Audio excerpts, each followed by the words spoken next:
ce vendredi.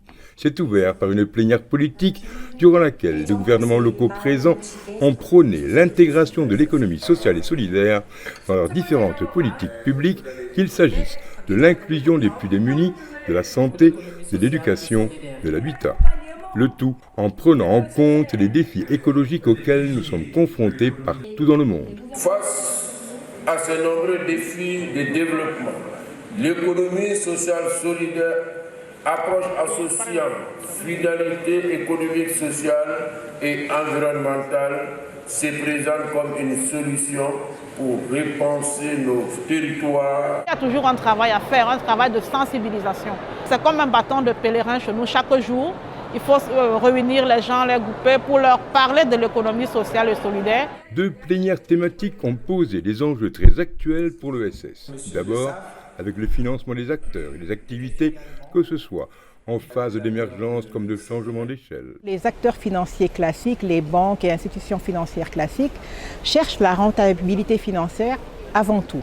Alors qu'on parle d'économie sociale et solidaire, on cherche plus la rentabilité sociale. Ma commune s'appelle Golfe Sud, dans la région de Dakar. Une banlieue qui coche toutes les cases de l'économie sociale et solidaire. L'ESS, c'est également un rapport nouveau à construire avec l'économie numérique porteuse d'opportunités et d'initiatives positives au service des populations. Pour autant, il s'agit de développer des modèles sobres sur le plan de l'impact environnemental et vertueux au niveau local. Pour être considéré demain un territoire intelligent, il doit être d'abord avoir une stratégie claire, disposer d'une infrastructure numérique solide, c'est-à-dire que d'avoir une connexion de très haut débit, et ensuite impliquer la communauté et à favoriser l'innovation et améliorer la qualité des lieux.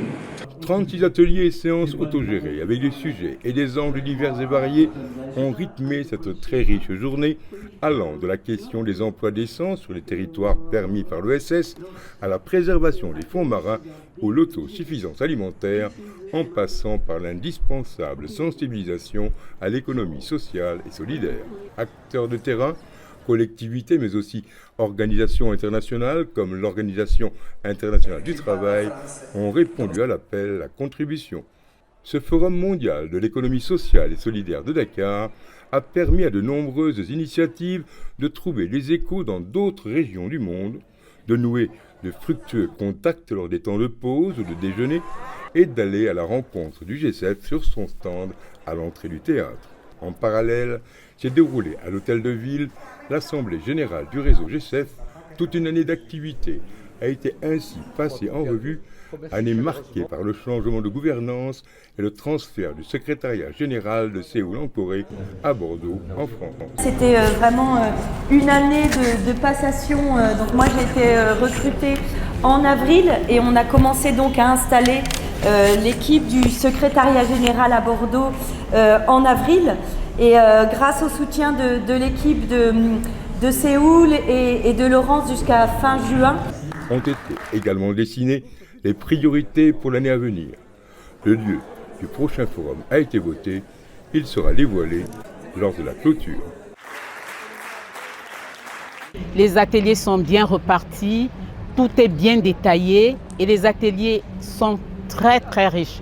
Pour ceux qui sont venus vraiment apprendre, moi je rentre avec ma gibecière pleine et j'entends travailler avec mon maire pour que les petites erreurs que nous laissons couler, qu'on puisse les rectifier.